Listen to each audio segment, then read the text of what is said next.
Hey, Crick. Ow! Hello, Mr. Critic. Who the hell are you? I'm your new neighbor, Denise the Manice. Denise? I'm French Canadian. Nice studio you got here. Mind if I look around? Well, I don't know. Thanks. I hear that I'm reviewing Dennis the Menace, so this is the little troublemaker I have to put up with throughout the entire review.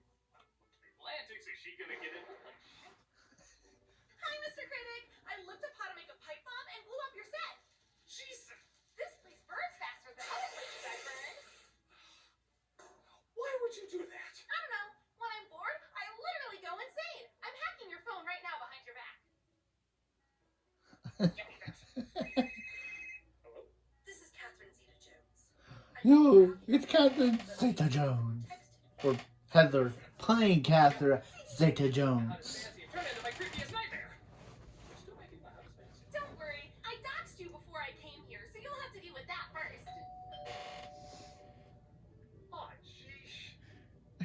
You can take it, Jackie. Your generation raised me. Shit. You get to pay for property damage and therapy bills. Well, I'm gonna deal with you the way every modern adult does. With experimental drugs.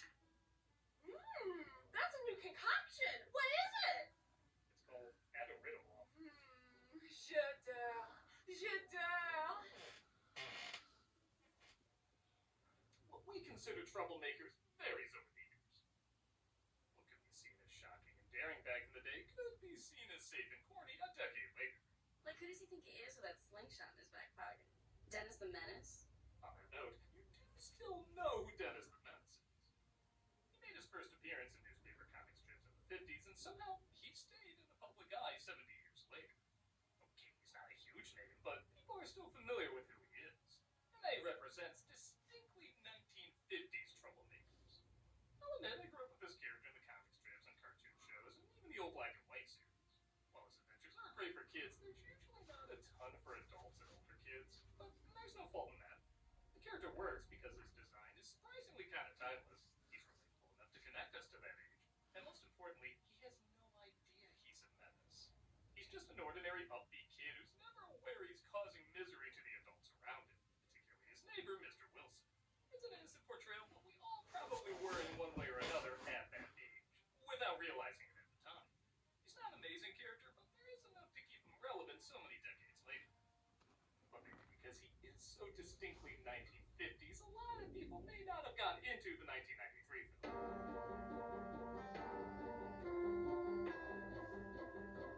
Yes, this is clearly just for kids. Yes, it came out at the beginning of the Home Alone craze where every family film was trying to replicate that success. But I thought this was totally fine for what it was. For all the people that have been recommending this over the years, waiting for me to rip it apart, I'm sorry to say, I think the film works. Enough for its target audience. There are going to be some awkward moments and jokes that don't fly, but I think it's pretty obvious this is meant mainly just for kids, and like I said before, there's a right way and a wrong way to do that. The writing can aim for a younger crowd, but doesn't have to be annoying or insulting. The film captures the spirit of the comic without having to throw in too many cultural references or catchphrases. If you're not a fan of this movie, just imagine how much worse it would be if a few "not" or "with attitude" was in there. The production of the film is delightfully random, too. Like John Hughes wrote and produced it, which, okay, is not a big surprise, but the director helmed special effects flicks like Last Starfighter, wrote gritty movies like Escape from New York, and get this, it's the original Michael Myers from Halloween. I think this movie would have been quite different if that was the vibe it went with. So, with all the negative press it got over the years, I want to stick up for it a little bit. Not as a great family classic, but what Dennis the Menace has always Weird been. that that's... Like send up to childhood. I know the kids today would understand that setup. Hey, look, Mr. Critic. I used AI to make you say things. Hello, Nostalgia Critic here. I caused 9/11, and I went to bed. I just posted it to all your socials. Of course you did. Hello? Hi, this is literally you? I thought I knew you. This is Dennis the Menace. He started off this film so unpopular there's not even a Blu-ray release of it, with Mr. Wilson, played by Walter Matthau, running away from the little menace himself, played by Mason Gamble. Hey, Mr. Wilson!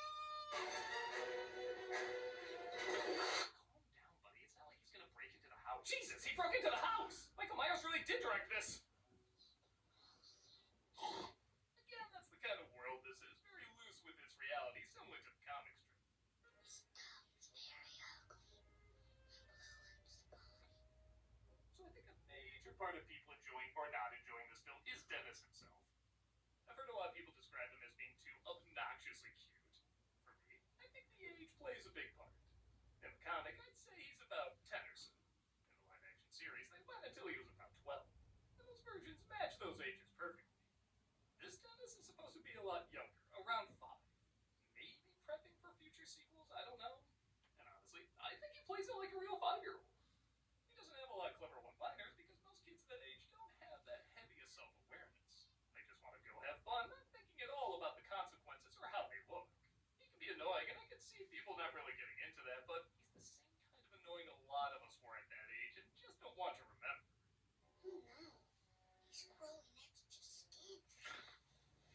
Likewise, I think Matthau plays his part perfectly. A lot of people would ask why he doesn't just tell Dennis to go away, but in my opinion, I think there's a part of him that wants to be annoyed. Not to say he's looking for bad things to happen, but he's clearly a grumpy person.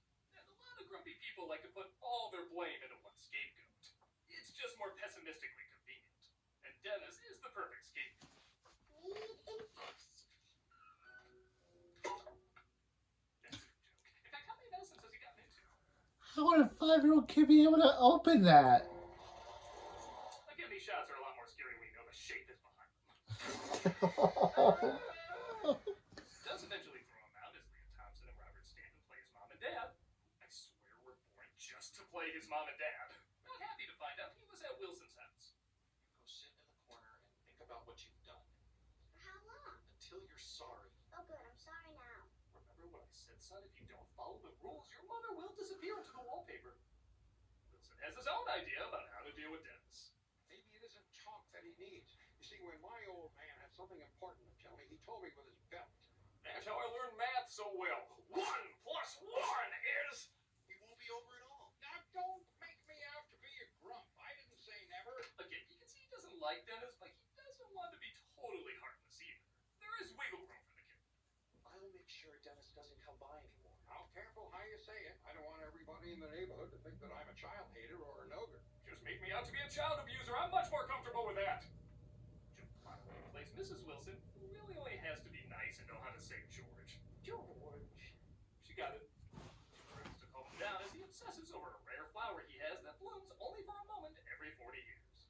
There isn't a gardener in town who has a plant that requires a 40-year investment for 10 seconds of splendor. Reminds me of when we get intimate. Dennis is upset because his mother is going back to work, which means he has to be dropped off at Mrs. Wade's house, whose daughter Margaret he doesn't get along with. And to his credit, she might be a little bit of a psycho too. I can make you. How? I'll slug you back. Quit wasting time. Mush your lips together and let's get this over with. Close your eyes. There's a lot of things that are troubling about this, but after seeing Cody Banks, it all feels like, well, Dennis the Menace. She makes him kiss her doll's butt. What? Okay, some of these jokes are stupid. This thing's been here her whole life and never knew it. They go with his friend Joey to fix up an old treehouse. Don't call me stupid, baby rump kisser. Let's go up and see what color carpet we should get. Orcs don't got carpet. They do now, hot lips. You keep using that joke. I don't think it's as funny as you think it is funny. Later that night, they play hide and seek with, I think, his entire first grade class. But when Wilson sees Dennis is using another kid to cheat, he tells the kid that his dad wants him home to give him ice cream. Think how disappointed he's going to be when he gets home. Well, he better get used to it. Disappointment's going to be a big part of his life. He's a foot short for his age, and he's cross-eyed. You know you're getting older when Mr. Wilson is slowly becoming your spirit animal. Meanwhile, Christopher Lloyd plays a wanderer approaching the neighborhood named Switchblade Sam, which I'll admit I'm kind of surprised is a name that Okay, made it into so the world this of is Dennis the Chris Menace. Lloyd's character. I thought he played the neighbor. I thought he played Mr. Wilson. I'm running out of ways to act surprised that But no, Guy he's- Michael Myers directed this. The three kids continue to make their point.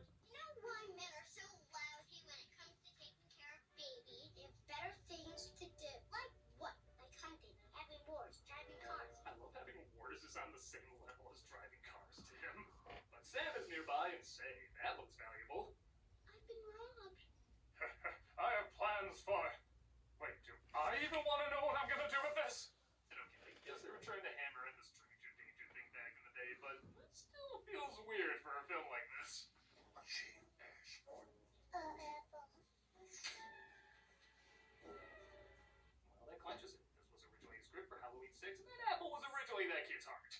I should have IMDb'd this guy beforehand. Babysitter Polly arrives, played by Natasha Lyonne. My girlfriend used to babysit for Dennis. She said bring a helmet and wear pants. Like, and but I'm a cheerleader star, huh? But Dennis spills paint and sucks it up with a vacuum, accidentally launching it at Mr. Wilson's grill. Tastes funny. Tastes like paint. How does he know what paint tastes like? The 60s were fun, but now I'm paying. Stanley. Or R.I.P. I can't wait for so long to Stanley that. But all you'll hear is buzz. And Dennis messes with them, pushing the doorbell. Has it been like 8 years since Stanley died? So many times they set a trap for him. I too wish this was a huge production in the 90s. But of course, Mr. Wilson rings the doorbell and gets it instead. He's only a boy, huh? George, please save it for Saturday. Speaking of bedroom games. On Sunday morning, when he and my mom wrestle, they kind of like to be alone when they do that. I think it's because they take off their shirts and then they start to make funny You can go out. Jesus, somebody watched a Flora Buttery ad. Dennis tries to leave a card for Mr. Wilson, but he sees his teeth and starts playing with them, accidentally losing a few. He decides to improvise just before a photographer comes over to take a picture of Wilson with the rare flower. Very good. Now, smile. Hey, did Popeye kill that guy?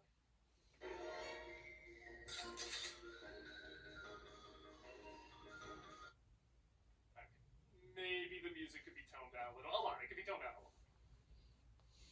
Mrs. Parents are going on business, but they find every babysitter wants nothing to do with them. So the last resort is Mr. Wilson. I brought my own pillow so I don't get my spit all over yours. That's the look of my belt is so ready. All of your teeth are going to be replaced with chiclets. But I'm not going to be around my mom and dad. The only other person I want to be around is you. Truly is the James Caan to this movie's elf sometimes.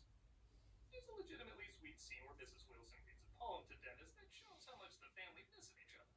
It's not a central moment or anything, but Floyd's acting really does add a lot of heart to it.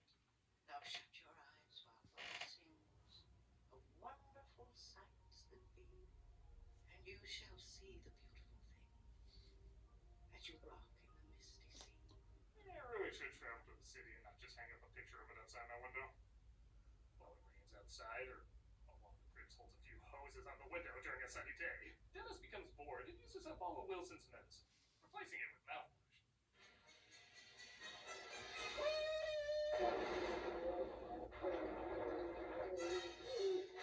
Okay, we all thought that was a toilet and the mouthwash breaking brain damage, right? Mrs. Wilson tries opening up to Mr. Wilson about her regrets on not being up, which goes about as well as you would think. I would have been a good mother. And I would have made a swell fireman. Actually, you'd be a great course. What are you talking about? He does feel bad about what he says, so he tries to comfort him. Not aware he's talking to Dennis's dog.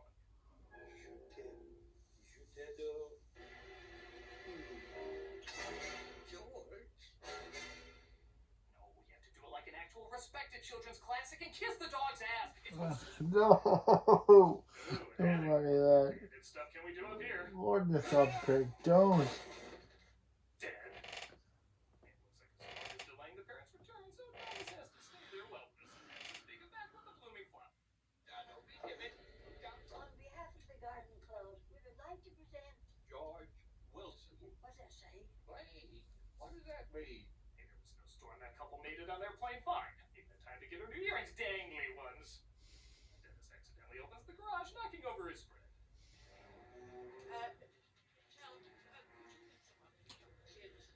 Don't look at me, it was those family circus kids from the wrong side of the track. He's told to stay inside, but it looks like Sam is robbing Mr. Wilson's safe while the flower blooms. Dennis tries to tell Mr. Wilson, causing him to miss the flower. You took something from me that I could never get back. Something that means more to me than you ever will. You don't understand, for old people, it's watching plants at a Fox and Friends Christmas. That's all we have! I don't want to see you. I don't want to know you. Get out of my way. Sounds like what he said to Neil Simon after Odd Couple 2. Dennis feels awful and runs away just as his parents return. Mr. Wilson feels bad about what he said and goes looking for him, but to make things worse, Sam finds him and kidnaps him, despite the fact that he doesn't really understand what getting kidnapped means. Be my hostage. Cool. I can only be to a 5-year-old is basically the same thing. As you can imagine, Dennis starts annoying him, so Sam tries tying his feet.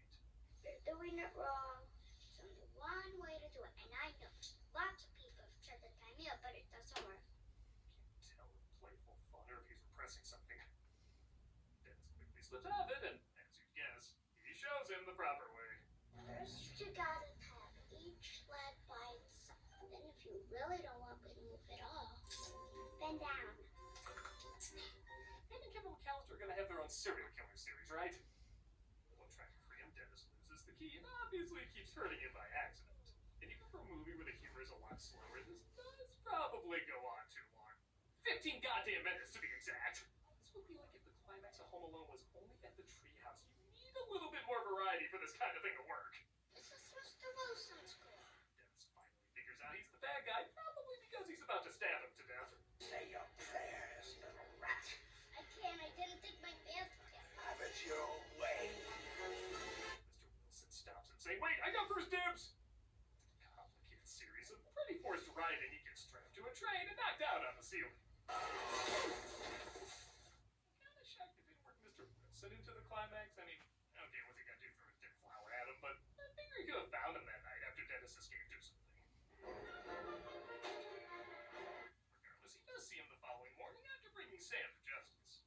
Guess what? What? I got your gold back.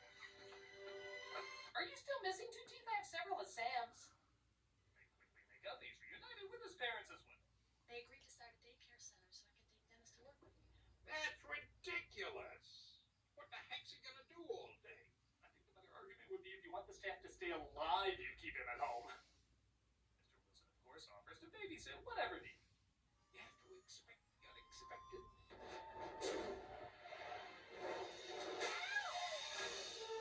Okay, that would definitely be a death. The end of an Ari Aster movie.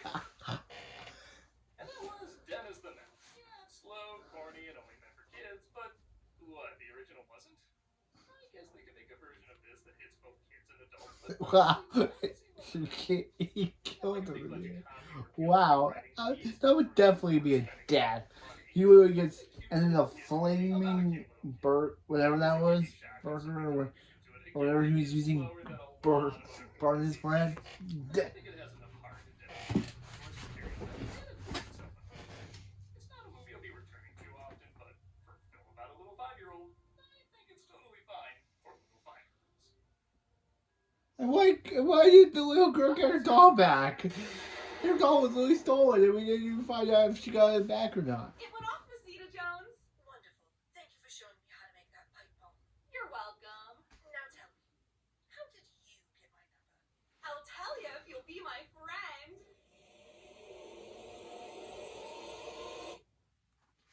You told me when this Random.